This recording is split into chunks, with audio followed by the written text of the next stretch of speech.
Good afternoon, or good evening actually, because it's nighttime. Today I'm gonna be doing my speech on cultural narrative, and my topic is basically shoe appreciation. But I'm gonna start my speech. Ever since I was younger, I looked up to my older brother, and I would always try to be like him. I remember watching my brother's football games when I was little. He's part of the reason I wanted to start playing football, and I'm still playing football to this day. Whether it be how we talked or how we dressed, he was always the person I looked up to. When I started to get older and grow a little more, I was able to fit some of the old shoes my brother had, so he would give them to me. When I was in middle school, he gave me shoes that he had worn in the past, but they were only Air Maxes or like regular Nikes. He had kept the brand new Jordans I would see him wearing.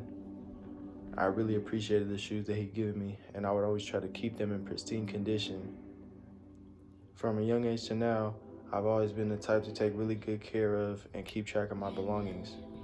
As I got older, my brother noticed that I treat my shoes with care and keep them in really good shape. Once I got to my freshman year in high school, I was only about 1 or 2 shoe sizes smaller than my brother. But if I put a pair of his shoes on, I wouldn't look awkward in them. At this point in time, my brother had moved to North Carolina because he was stationed at Fort Bragg. He was in the military on active duty. He's still in the military today. He had grown out of his Jordans, not physically, but I would say mentally, and he didn't really wear them anymore.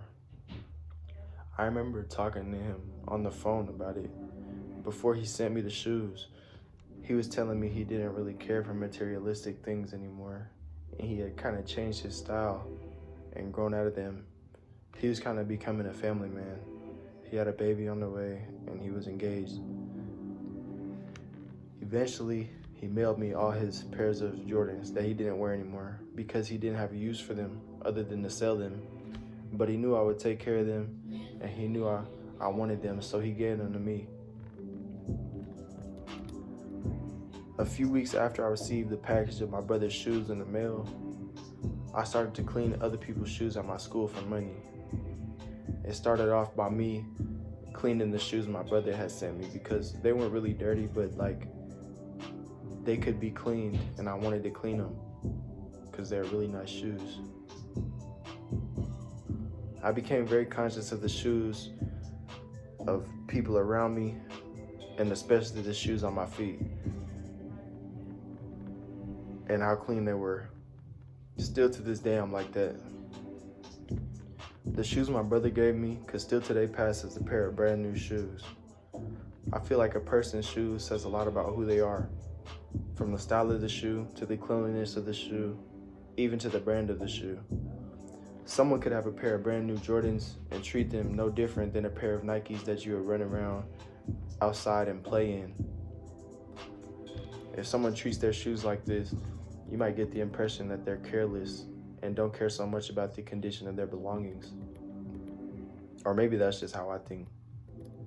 I'm not one to care so much for materialistic things, but I feel like whoever you are and whatever type of shoes you wear, you should take care of them, even if it feels like a small, tedious task. It says a lot about your character. I try to use that as a moral to apply to other areas of life. Take care of your body by eating healthy.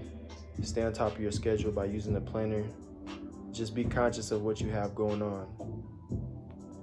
Everybody has at least one detail about them that sticks out from the rest and makes them unique from other people. If I were to say one thing about myself that makes me unique from others and really stick out as far as my characteristics, I think it would be my attention to detail. We all have days when we slack or we don't pay as much attention as we usually would, and I'll be the first to tell you that. But paying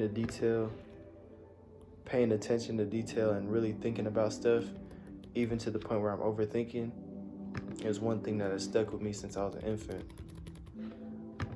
I know this because when I was a baby, my family would always tell me I looked like I was thinking hard about something and pointing at things.